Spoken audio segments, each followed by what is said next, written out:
It's a pretty simple question, right? But for most of us, trying to answer it is, well, it's basically impossible. Your tax money gets paid, it disappears into this giant, complicated machine, and then nothing. You never really know. But what if it didn't have to be like that? So, today we're diving into this fascinating situation playing out in Japan, but honestly, it's a story that could be happening anywhere. It's all about this huge gap between the amazing things technology can do and what our governments are actually doing with it. Okay, let's get into it. First up, let's just dream a little. Let's talk about what's already possible. And I'm not talking about science fiction here. This is a future we could literally start building tomorrow with the tech we have in our hands today. I mean, just look at this. You could have AI and big data constantly analyzing government spending, showing us not just where the money goes, but what impact it's having in real time.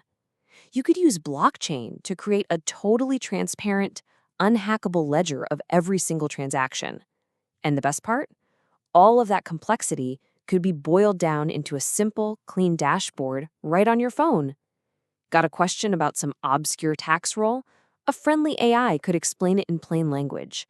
It's a whole vision for total transparency. Seriously, just try to imagine this for a second. You get a push notification on your phone, and it breaks it down for you. That tax payment you made last month, part of it just went to the local school, part of it is fixing that pothole you drive over every day. All of a sudden, paying taxes isn't this abstract thing you have to do. It becomes tangible.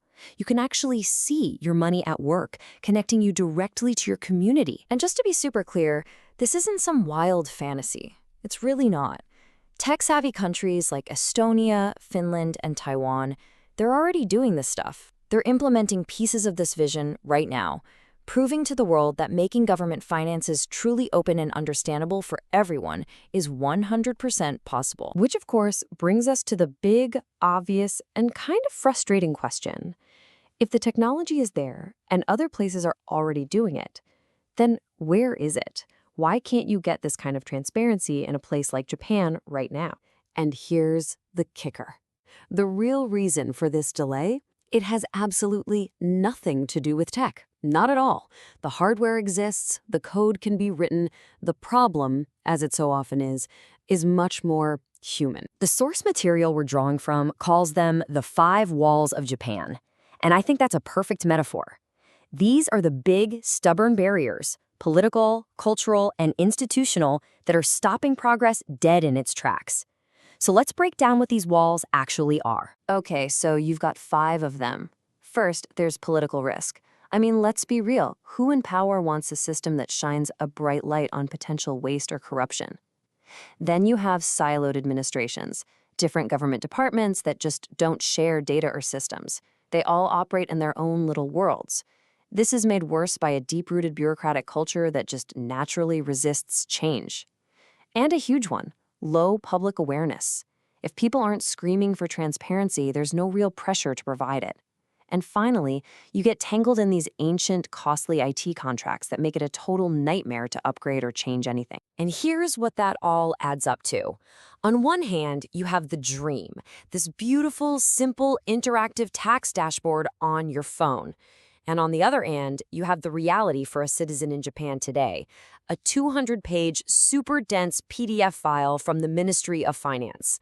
Sure, the information is technically public, but is it transparent? No way.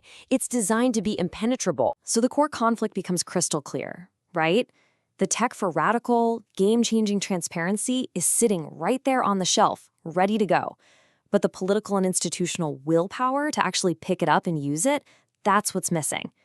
But that doesn't mean the story ends there. Now, to be fair, it's not all doom and gloom. There are some glimmers of hope. Japan's created a new digital agency that's supposed to break down those silos. There are new laws pushing business invoicing into the modern digital age. And you see some local governments taking the lead, publishing their own open budget data. But, and yeah, it's a pretty big but, the progress is still painfully slow and very, very limited. This really gets to the heart of it. If we can all agree that this isn't a technology problem, that it's fundamentally a human problem, a crisis of will, then it means the solution has to be human too. So how do you actually break down those walls? Well, the path forward seems to start with a big shift in mindset. First, people, citizens, have to start demanding transparency itself and see the lack of it as the real issue. That changes the whole conversation. It's not about cool tech anymore. It's about demanding better, more honest governments.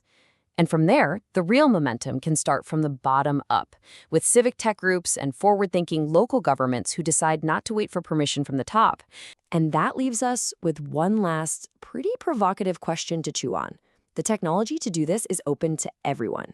The data technically belongs to the public. So what would happen if citizens, developers, and designers just started building these tools themselves?